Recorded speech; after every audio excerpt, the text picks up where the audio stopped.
I'm Dr. David Roodman. I'm from the Division of Hematology at the University and Chief of Hematology at the Audie Murphy VA. And my charge this morning is to cover anemia in an hour. Microcytic, normocytic, macrocytic, etc. And it's a somewhat daunting task since most people would spend a day talking about these subjects rather than an hour. So I will try to give you take-home messages and focus on what I think are important things to remember rather than spending a lot of time on the details of individual patient evaluations and also pathophysiology. The first thing you have to remember is how red cells are made and how red cell production is regulated. The kidney produces a hormone called erythropoietin, which is a primary regulator of erythropoiesis. It's the only hematopoietic growth factor that's a true hormone. That is, it's made in one organ and ends up acting on another, which is the bone marrow. The rest of the hematopoietic growth factors, like granulocyte macrophage colony stimulating factor that you hear about in treating patients, or GCSF, or any of the other ones, are all local acting factors that are produced in the marrow microenvironment. And erythropoietin is produced in the kidney, and it's produced in response to tissue oxygen demands. There's an oxygen sensor in the kidney in the juxtaglomerular apparatus, which monitors tissue oxygen demands. When tissue oxygen demands increase for the amount of oxygen delivery capacity that is hemoglobin available, more erythropoietin is produced. It then is released into the circulation, goes to the bone marrow, then acts on very primitive erythroid progenitors, which then proliferate and differentiate to form reticulocytes, which are released into the bloodstream, which are very young red cells. The red cells mass, that is the number of red cells per mil, then is increased because you've increased red cell production. You increase the oxygen delivering capacity then, so that you increase oxygen delivery to the tissues. Then the oxygen sensor says we have enough oxygen. Erythropoietin production then is decreased, and erythroid progenitor cell growth is then cut back to baseline levels. Erythropoietin is always made because without it, you would have zero red blood cells. They will all undergo programmed cell death. So there's always very low levels of erythropoietin being made, and when we have an increased need for more red cells, more erythropoietin must be made. It's never stored. It's always made or shut off, but it's never being stored. So you don't have this reserve you can all of a sudden release in a hurry. You have to quickly make more. So the important points to remember is that there is an oxygen sensor in the kidney that regulates erythropoietin production, that it acts on very primitive erythroid progenitors, which are committed to the erythroid lineage, that is to make red cells, and it's primarily acting on these very immature cells to form mature red blood cells. Now, the bone marrow is an amazing organ. In response to increased tissue oxygen demands, you can make as much as 6 to 8-fold more red cells than you normally make. Now, if you think about it, there's about 4 million red cells per microliter of blood. You can increase that 6-fold if you really are stressed and need to make more red blood cells. Because the marrow, as you see, is about 50% cells in adults and 50% fat. In children, there are many more cells and less fat. And as you get older, you get more fat and less cells. But there's such a big reserve that you can really compensate for most of the demands you need for increased red cell production if there isn't anything else going on to affect red cell production.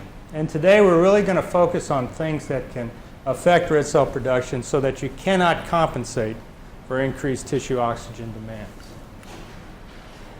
Now, normally your hemoglobin, this is for a normal adult, for men ranges somewhere between 13.5 and 17.5 grams per deciliter, and a deciliter is 100 mils of whole blood. And for women, it's slightly lower. It's 11.5 to 15.5 grams.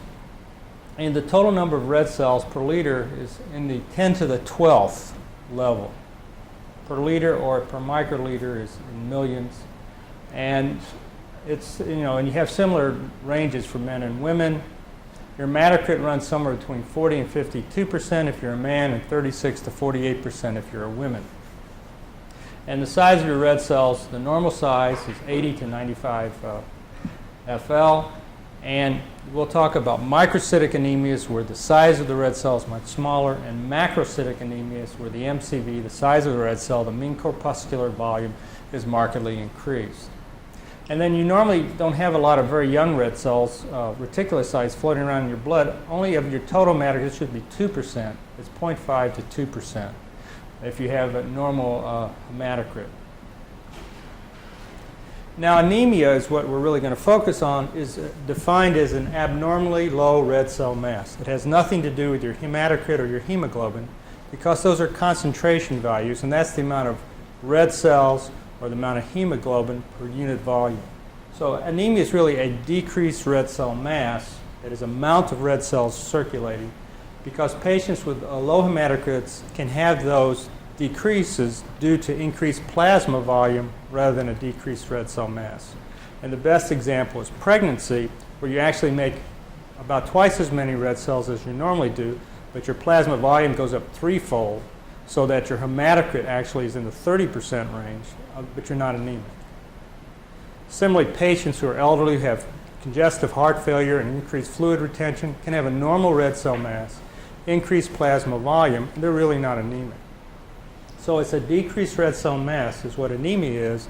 It's not a low hematocrit or a low hemoglobin.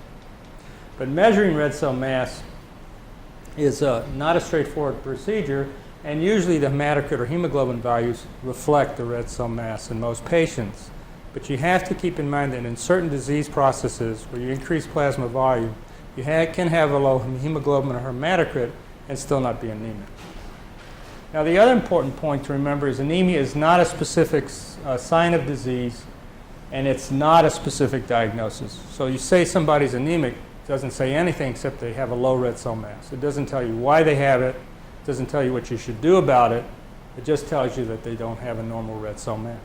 So it's a nonspecific sign of a variety of disease processes, and you can't just say, well, the patient's anemic, thank you very much, and walk away. Now, the first thing you have to understand, based on what we just talked about red cell production, is that any condition that affects erythropoietin production will result in an anemia. That is, if your kidney doesn't work well, so you don't make enough erythropoietin, you'll be anemic. That's why patients who have renal failure are anemic. Okay? It's not because they have some toxic substance in their blood, it's because they don't make enough erythropoietin. Okay, similarly, patients who have chronic disease processes, which we see in the elderly, inflammation like rheumatoid arthritis, cancer, chronic infections, that will also decrease your erythropoietin production, so that can result in an anemia. Now, there has been this feeling, and it's been a feeling, not a fact, that patients who are elderly should be anemic. That is, they should normally have lower hematocrits and hemoglobin values than younger people. And if you really look, this is hemoglobin levels as a function of your age. And here's a normal one of about 15 grams per deciliter. Okay? And in the normal range, you don't even get down to really truly anemic ranges as a normal value until you're in your 80s. So patients in their 70s and late 70s really should have normal hemoglobin and hematocrit levels, and you can't blame it on their age. Okay, so one of the important take-home messages, plus look at the scatter around this line, so that you really cannot blame a low hematocrit or a low hemoglobin on an elderly person because they're elderly. You have to look for a cause of that and rule out disease processes before you can attribute it to their age. So you can't just write off low hematocrits in old people because they're old. And in fact, hemoglobin levels for men over the age of 60 range somewhere between 12.5 to 15, and most of them are actually in the normal range. It's not till you get over 96 years of age is the mean hemoglobin level in the anemic levels, that is under 13. Okay, so, and I don't know a whole lot of 96-year-olds that I see on a regular basis. So if I see someone who is elderly with a low hematocrit, I worry about something else going on besides it being elderly. And that's really the point I want to address to this group. Okay? And even in women, they over the age of 60, the range is somewhere between 12 and 14 grams. So they're not really anemia. And in fact, folate and B12 levels, which we'll talk about a little bit, these are vitamins that are required for red cell production, are in the low normal range. After you get over the age of 65, they are not low. So if you get a low value, something's wrong. It's not that you're elderly. And your mean corpuscular volume may sort of creep up, but it won't get much over 100 as you get older. And that occurs when you're very old. So really, older patients should have normal CBCs. They really should not have abnormal CBCs due to their age, unless they have something else going on. And if you look at anemia in an elderly patient population, this was a study that looked at 229 elderly patients, and elderly was defined as over 70. Okay, 37 of them had hemoglobins less than 12. Of these 37, you can see that 23 of them had obvious reasons for that they could quickly identify based on iron deficiency, folate deficiency, or vitamin B12 deficiency, which you can get a quick answer on. The rest of them had some other thing going on. So that the majority of patients who are anemic and who are elderly have a disease process. Now, when you see a patient who has a decreased hematocrit, once you've excluded that it's due to plasma volume, the first thing you must always rule out is acute blood loss, because that is the most common cause of a decreased hematocrit in the population, bleeding. It may be slow and chronic, but bleeding is something you must always rule out. Then once you've ruled out bleeding, it's either due to decreased production of red cells or increased destruction of red cells in the periphery. And this morning we're going to concentrate on decreased production, which results in low hematocrits and low red cell masses. One of the causes are stem cell defects, and that's malignant conditions like myelodysplastic syndromes, or conditions in where your stem cells are no longer present, aplastic anemia, or leukemias, or whatever. And Drs. Bolt and others will talk about those conditions. And we're really going to focus on nutritional deficiencies that result in decreased red cell production. Now, the first nutrient that is required for red cell production is iron. Okay, and normally iron is taken up in your food, and it ends up binding to transferrin, where it gets carried to the marrow and it gets made into red cell hemoglobin. Okay, it then gets released and is packaged in red cells as hemoglobin, and eventually they die. The red cell lives 120 days in circulation and then it dies. Then most of the iron in the red cell gets taken back up and put into the reticuloendothelial system, the spleen and the liver, where it gets stored, where a lot of it is then used, 20 to 30 milligrams a day, is used again to make more red cells. Normally, we absorb in our duodenum 1 to 2 milligrams a day of iron, and we excrete in our stool, mostly, 1 to 2 milligrams of iron. So we're in iron balance. And all the new red cell production essentially is coming from old red cells.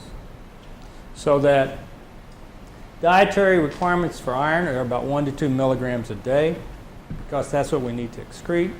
And we're really focusing on elderly patients, so we're not talking about women who are still menstruating who also lose iron on a monthly basis.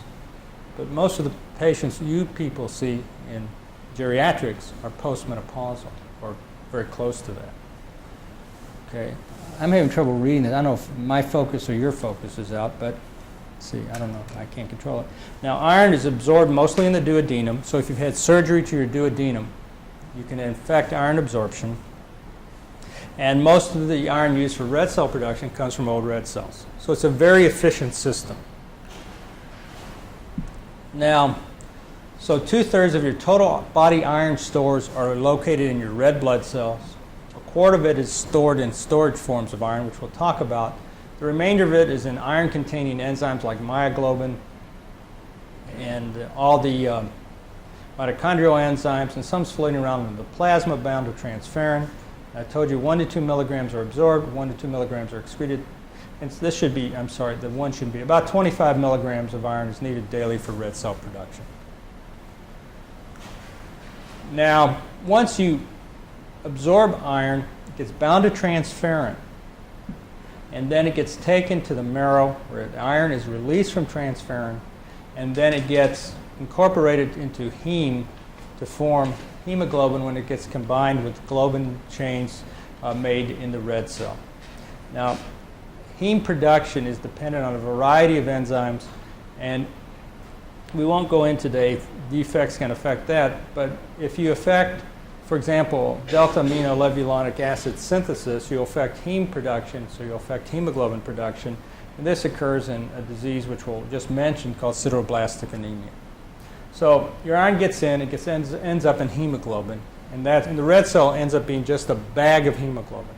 Before it ever gets out into the circulation, its nucleus and a lot of its energy production systems get thrown out, and it essentially is just a glycolytic, a bag of glycolytic enzymes and hemoglobin, and that's it. So its only purpose is to deliver oxygen and carry away CO2, and it's very efficient at that. Now, iron gets stored in two forms in your body, in ferritin, and this is readily mobilized, and we measure this all the time in our patients, and as hemosiderin, which is very hard to release. Now, the way you measure iron utilization in your patients, of course, is you measure their serum iron levels, which are somewhere between 50 and 150 milligrams per deciliter. You measure their transferrin levels, which are 250 to 350 milligrams per dil. That's your total iron binding capacity, is also your transferrin. When you hear people talk about a total iron binding capacity, they're talking about your transferrin level, and your serum ferritin, that's your circulating storage iron form, is somewhere between 25 and 150 milligrams per liter. So that you can easily measure iron levels in your patients, and you can use that information to try to determine if they're iron deficient or not, or if there's some other cause for their microcytic anemia. Now, the other important thing you have to calculate is your iron saturation, which is the ratio of your serum iron over your total iron binding capacity, which is normally around 30 to 50%. Each molecule of transferrin binds 2 molecules of iron, and it's about half saturated floating around in your system. Now, there are a lot of causes of iron deficiency, but the one that we really need to remember in geriatrics is blood loss of any cause. It's really the most common cause of iron deficiency. In the third world, in elderly patients as well as young, it's hookworm infection, but we don't see a lot of hookworm infection because most of our patients aren't walking around barefoot in manure piles out in the fields of Argentina, for example.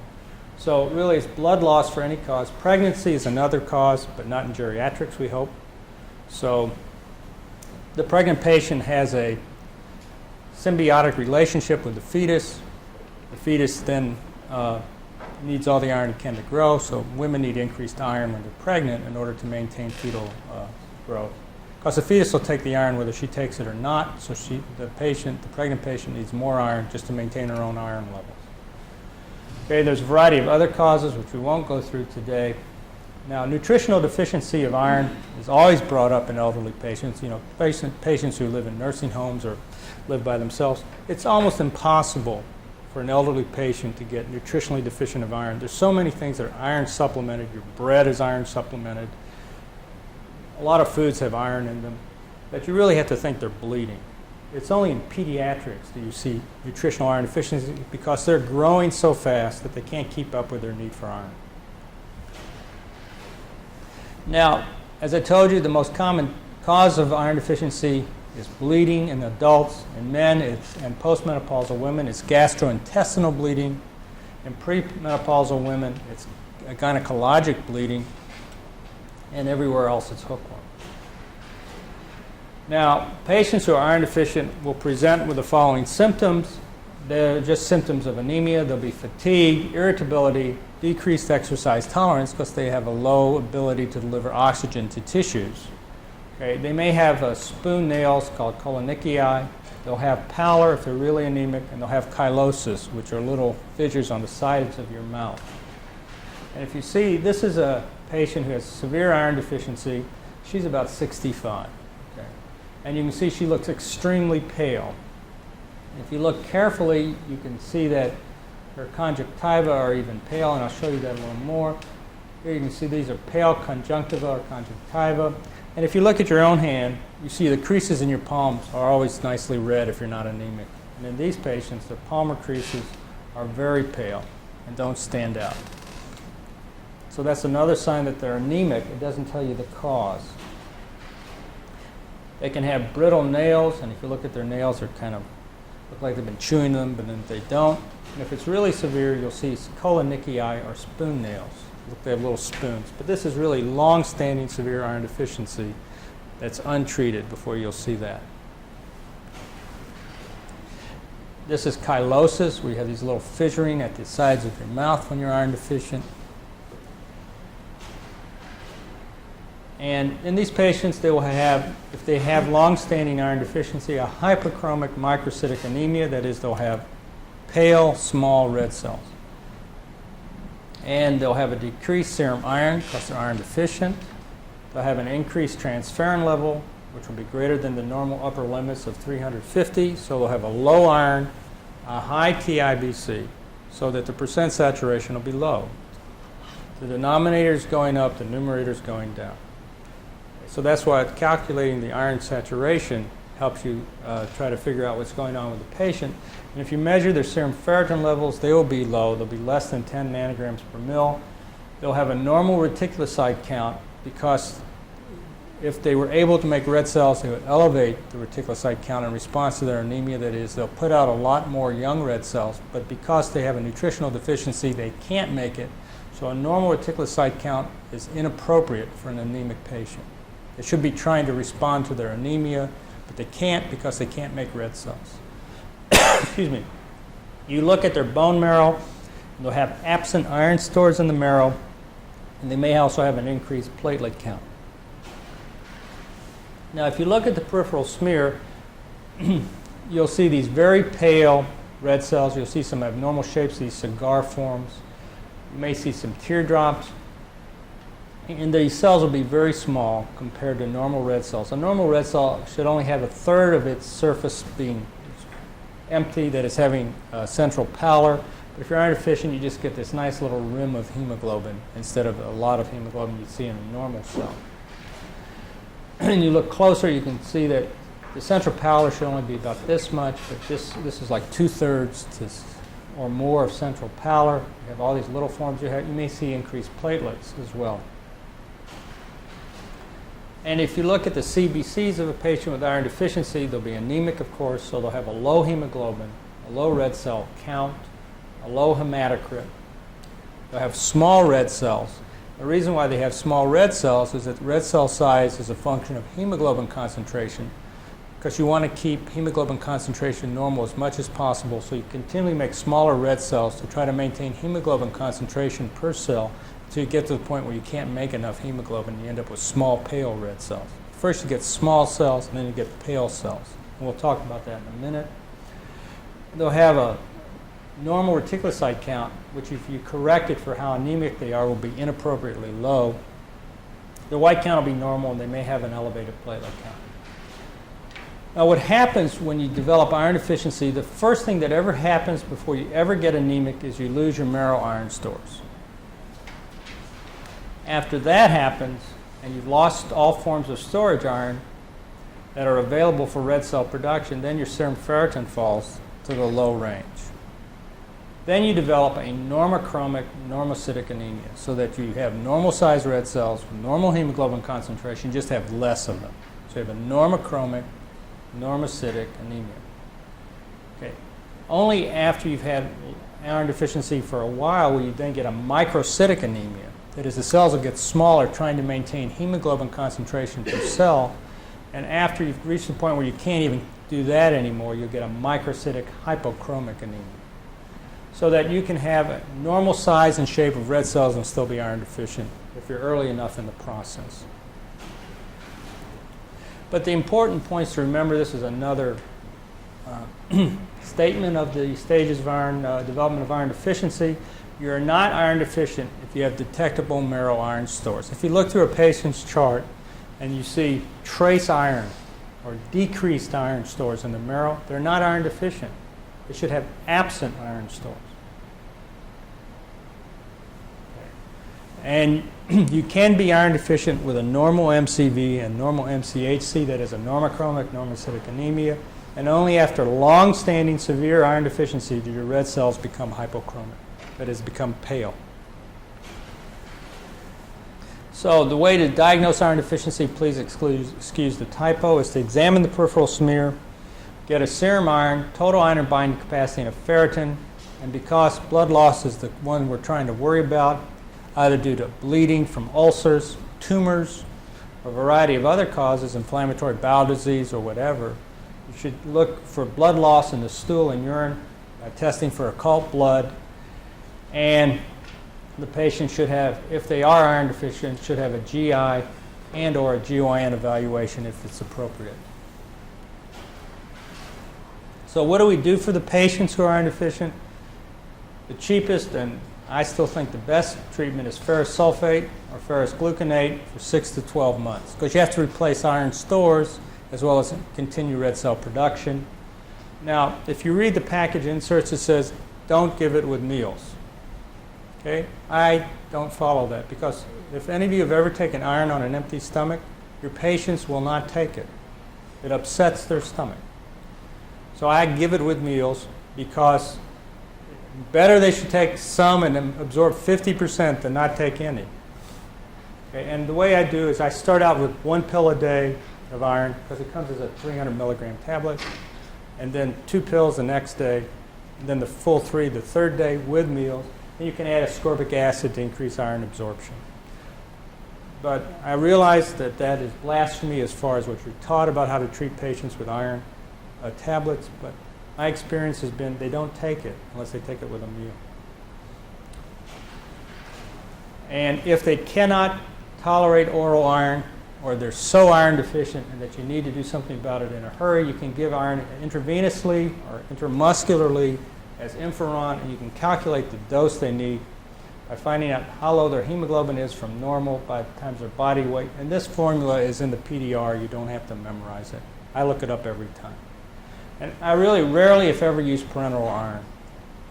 If you give shots, they hurt. And you can't have an anaphylactic reaction with intravenous iron because of the dextran in the carrier. So you have to give them a test dose, and then you give them their iron intravenously. And I don't recommend doing it as an outpatient. I recommend having them monitored closely while you're giving them intravenous iron. But it's pretty rare we give anybody intravenous iron. It's usually someone who's so iron deficient that it's going to take you 3 years to replace their iron stores, so you can give it to them as a much larger amount intravenously.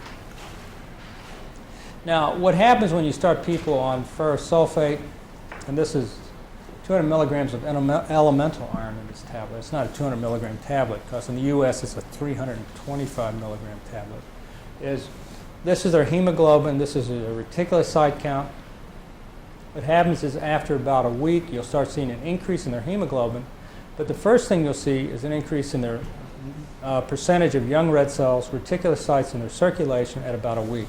So what I do is I just get a reticulocyte count a week after they start iron to show that they're responding. Because some people, A, aren't taking their iron, or B, malabsorb their iron for a variety of reasons, and you need to know that they're responding. Now, there are other causes of hypochromic microcytic anemias besides iron deficiency, which is the major one. The other one you'll see in elderly patients is anemia of chronic disease, which is associated with chronic inflammatory states like rheumatoid arthritis or other arthritides, chronic infections like tuberculosis, or malignancies. And they also can have a hyperchromic microcytic anemia, except in contrast to patients with iron deficiency, they have normal marrow iron stores or increased marrow iron stores. Their problem is they don't utilize iron. It's not that they're iron deficient. And their plasma ferritin will be in the normal to elevated range, and they'll have a low normal transferrin saturation, and then the variety of other congenital causes, which we don't really need to talk about. But the major differential diagnosis for patients in geriatrics is iron deficiency versus anemia of chronic disease. And you can make the diagnosis of anemia of chronic disease if the patient has a low serum iron and a low TIBC, not an elevated TIBC like you see in iron deficiency, a normal ferritin, and they have normal renal function. And then you have to figure out what's the chronic condition that they have that makes them anemic. So that in these patients who have anemia of chronic disease versus iron deficiency, this is your normal red cell mass, this is your normal serum iron, and these are your iron stores. In iron deficiency, you have a very low serum iron and no iron stores and a low red cell mass. While in anemia of chronic disease, you have a low normal serum iron, but elevated iron stores because you don't use the iron because of a different problem. So that if you look at their TIBCs, for example, in iron deficiency, they're elevated because the body's trying to grab as much iron as it can, while in anemia chronic disease, they're low because it's suppressed because of their chronic inflammatory condition. Now, one other cause in elderly patients of hypochromic microcytic anemia is sideroblastic anemia, which is a pre-malignant condition. And these patients, if you look at their bone marrow and stain for iron, you'll see ring sideroblasts, which is what these are, and that's iron in the mitochondria that get precipitated around the nucleus when you do the fixation. And it's an acquired problem in these patients, and it's one of the pre-leukemic states. But most of these patients never go on to develop leukemia, but they're just chronically anemic and you can't do much about it except transfuse them. Now, causes of acquired sideroblastic anemia is ethanol abuse, since ethanol has a lot of different effects. Some drugs can cause it, but mostly myelodysplasia, that is pre-leukemic syndromes, is the most common cause in the elderly. Now let's talk about disorders that are associated with big red cells instead of tiny red cells. And the two big causes that we see are folate deficiency, vitamin B12 deficiency, and liver disease. Now there are a lot of other causes, which the other one you always have to remember is an elevated reticulocyte count. Young red cells are bigger than mature red cells, so that if you have like a hemolytic process where you're chewing up your red cells faster, but you can make lots of young red cells, your average size of the red cells in your circulation will be high, and therefore you'll be macrocytic. You have big red cells. Now, what happens when you are folate or B12 deficient is that you have a problem making DNA, and that is red cell production.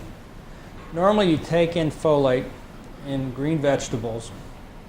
It gets bound to methyl groups of methyl tetrahydrofolate, and then vitamin B12 is required as a cofactor for folate metabolism, which then becomes a methyl donor that converts the UMP, which would make RNA, into the TTP, which is thymidine, that is absolutely required for DNA synthesis.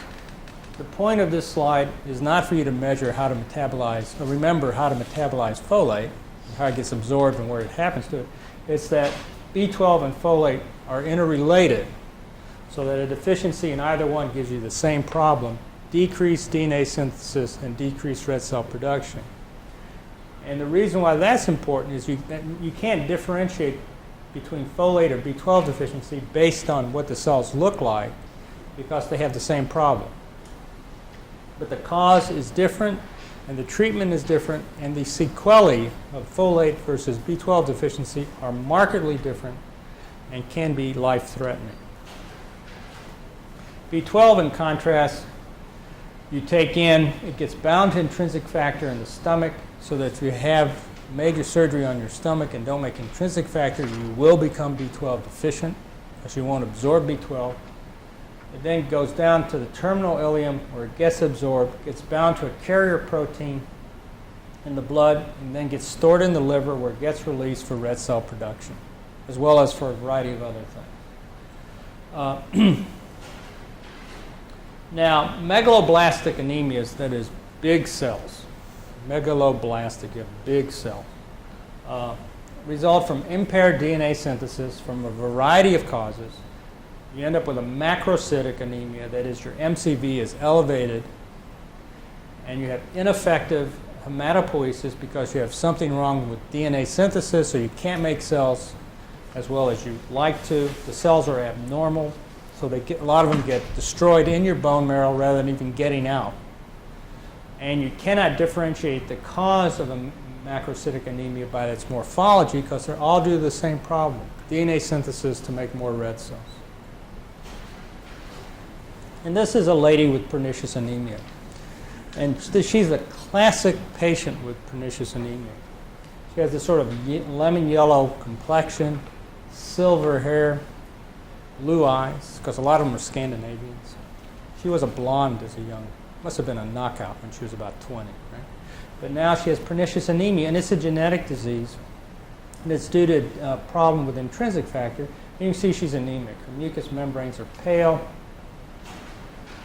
And in addition, these patients can present with large bruises and petechiae because, remember, you're affecting DNA synthesis not in just red cells, so platelet production can be affected and white cell production can also be affected. And this is because they have low platelets, so they bruise easily.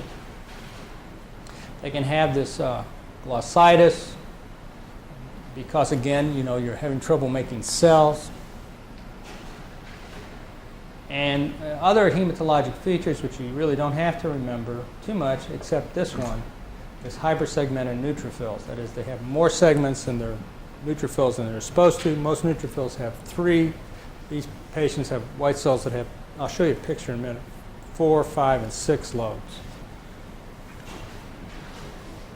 And if you look at a CBC from a patient with severe megaloblastic anemia, they'll be markedly anemic. They'll have big cells rather than small cells. Remember, MCVs over 100 are abnormal. Okay. They'll have low percent of reticulocytes for their degree of anemia because they have trouble making red cells, just like iron deficient patients.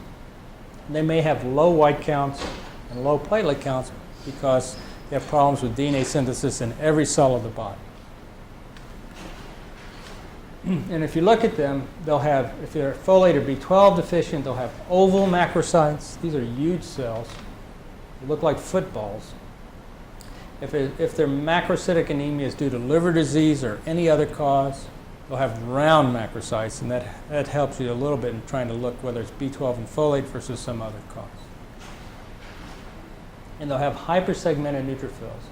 Most normal neutrophils have about 3 lobes, and here we see 1, 2, 3, 4, 5, 6 lobes. And that should make you think of a megaloblastic anemia. If you look at the marrow, they have these cells that are very large.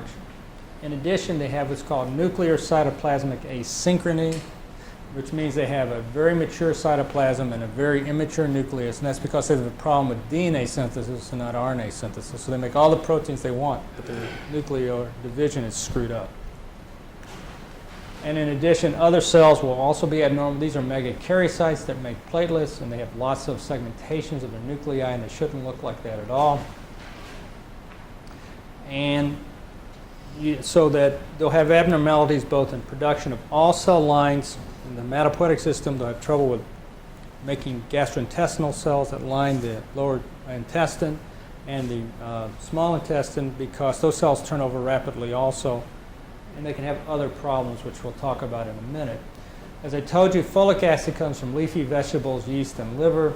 Vitamin B12 we don't make normally, you have to eat it. It comes from animal products, so that if you're a strict vegan, you will eventually become B12 deficient unless you take B12 supplements. Now, you only need about 1 milligram a day or less of folate to be in balance. You need about 7 to 30 micrograms a day of B12. Now, the important point about folic acid and things you need to question your patients about when you take dietary histories is, do they eat green vegetables? And if so, do they eat them cooked or raw? When I used to be in Minnesota in the winter, a lot of elderly patients would never go outside in the winter. They're afraid they're going to slip on the ice and break a hip. And in Minnesota, they have ice from October to June. So these people essentially stayed in their houses and lived off canned goods for 6 months or more.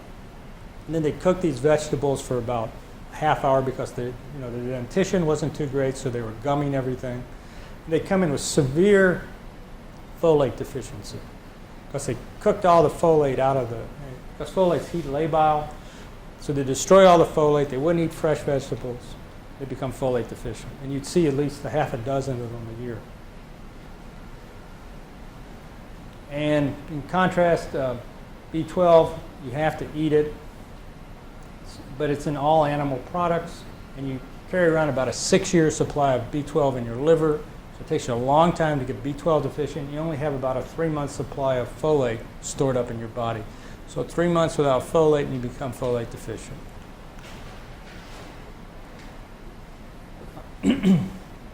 Now, as I told you, the daily requirement is less than a microgram a day. You have about 3 months supply, and if you cook your vegetables too long, you lose all the folate.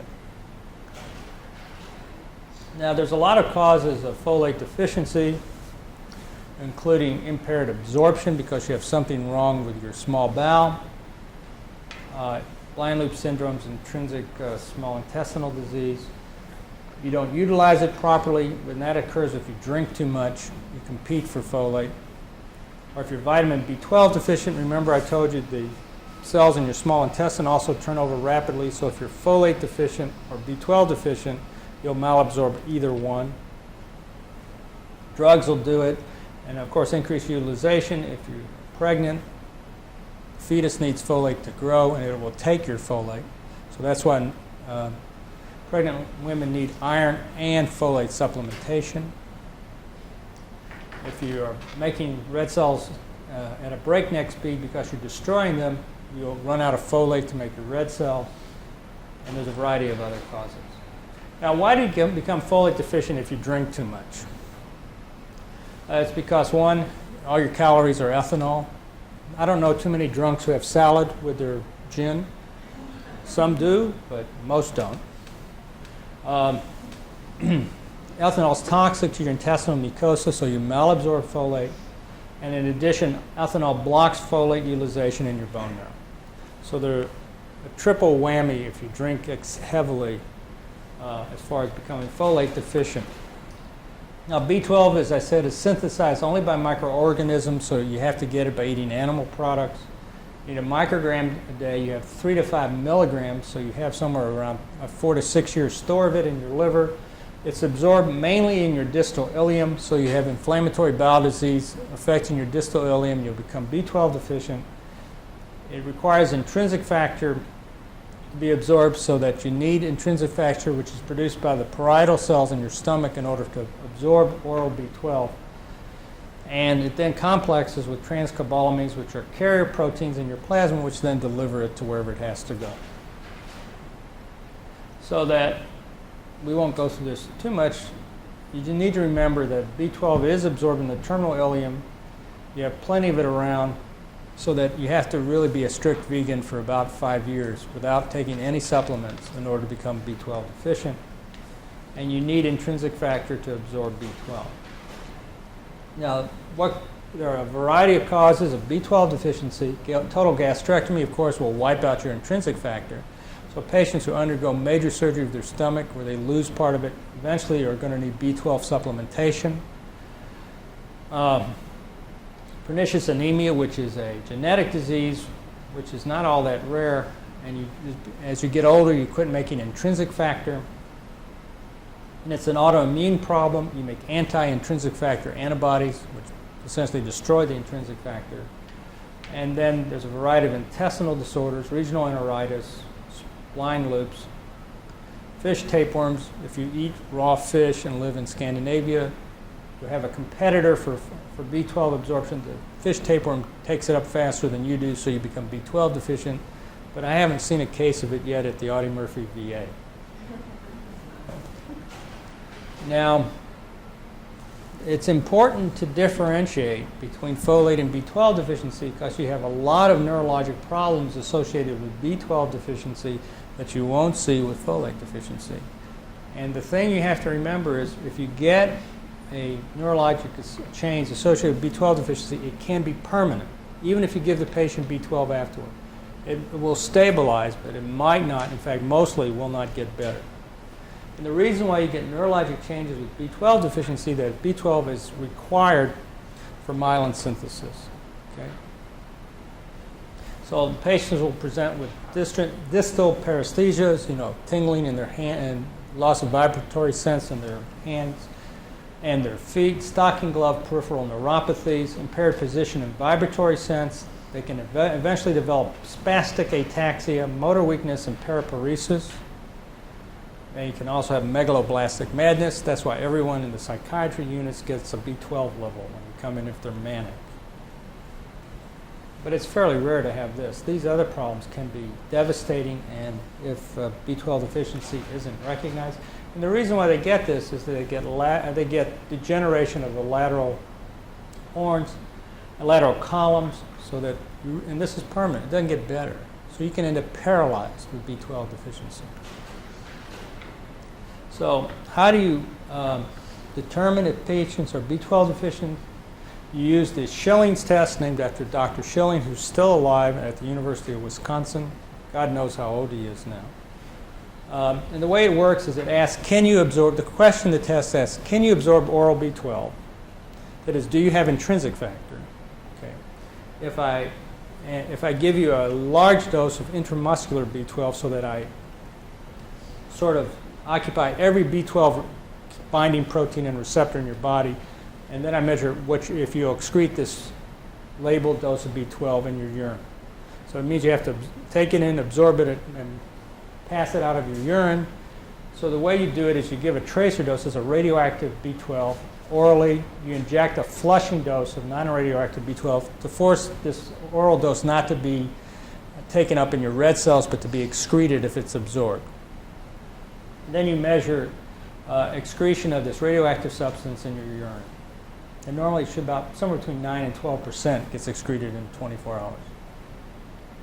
Now, if this is abnormal, that is, you measure B12 in the urine and it's low, then you say, is it due to something wrong with your bowel, or is it because you have a lack of intrinsic factor? So you give the patient intrinsic factor with their oral B12, and then you just measure how much they excrete. And if that corrects it, they have a problem with intrinsic factor deficiency, probably pernicious anemia. If it doesn't correct, there's something else going on to make them malabsorb B12.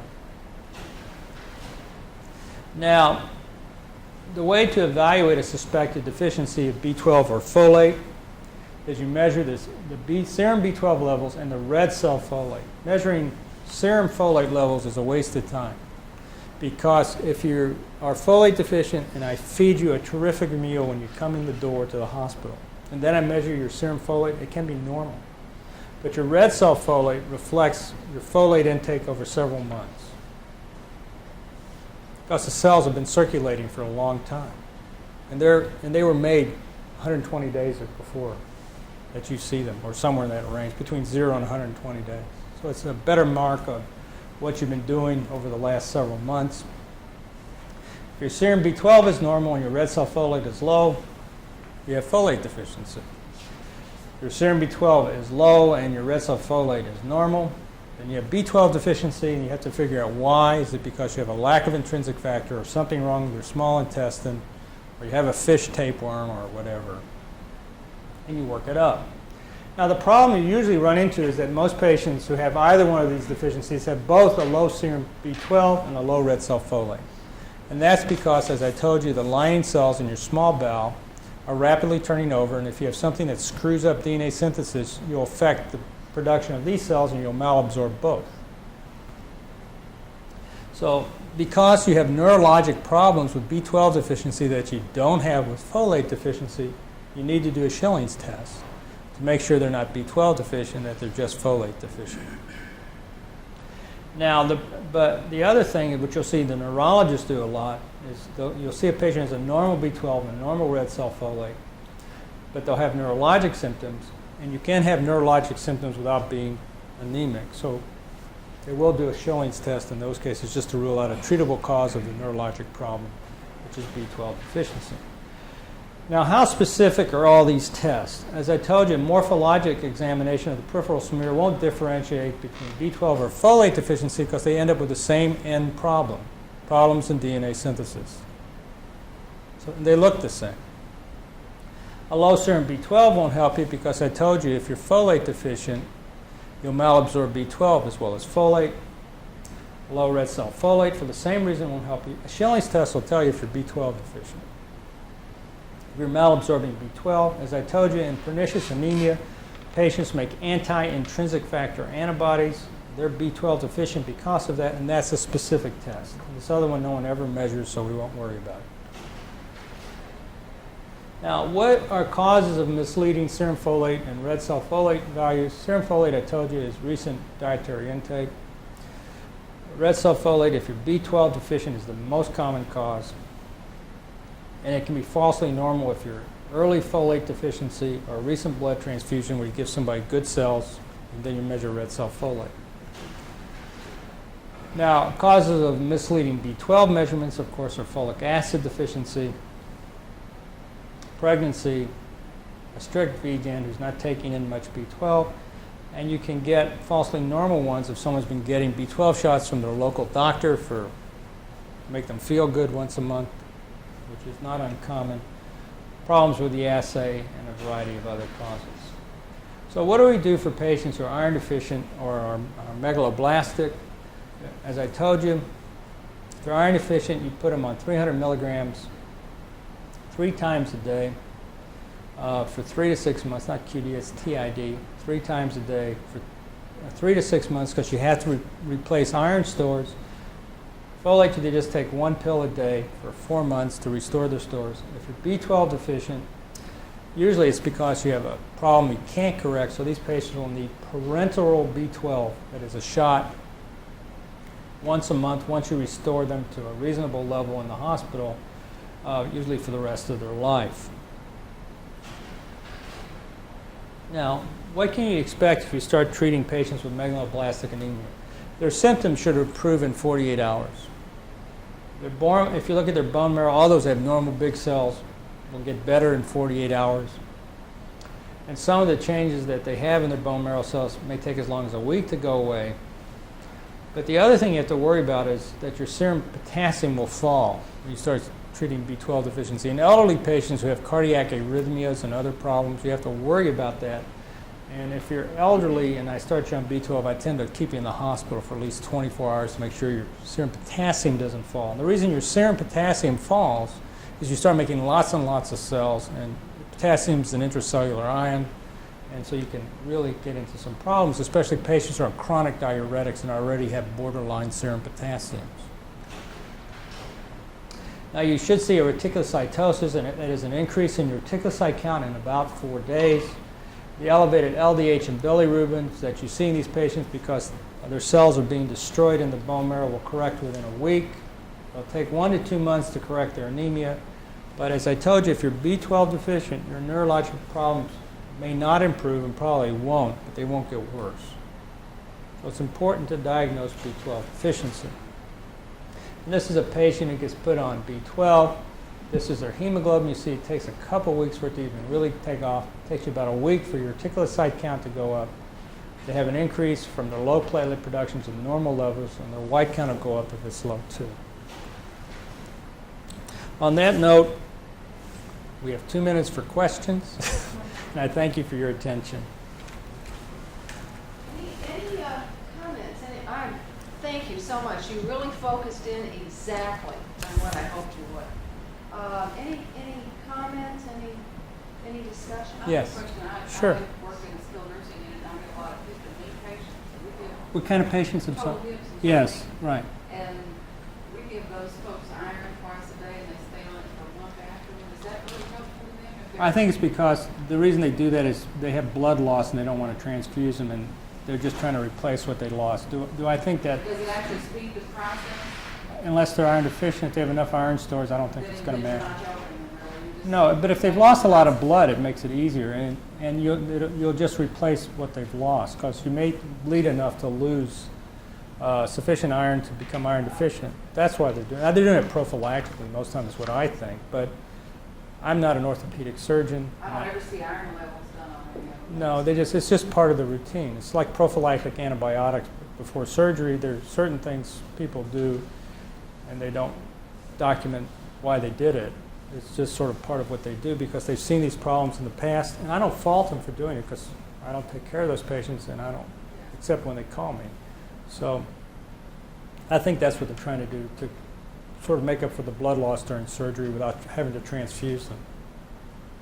Is there any other questions? Yes. Dr. Roodman, I'm in charge of a Medicare admissions unit for the elderly in Kerala State Hospital. Uh-huh. and we see a lot of anemias in the elderly. So my question is, as we are not in an academic environment, what would you say would be the hand-on approach to the basic anemia workup test we should be asking routinely in the presence of anemia? Well, that's a very good question. And what you need to do is first look at the CBC. Okay? If the MCV is low, then you need to do an iron deficiency workup.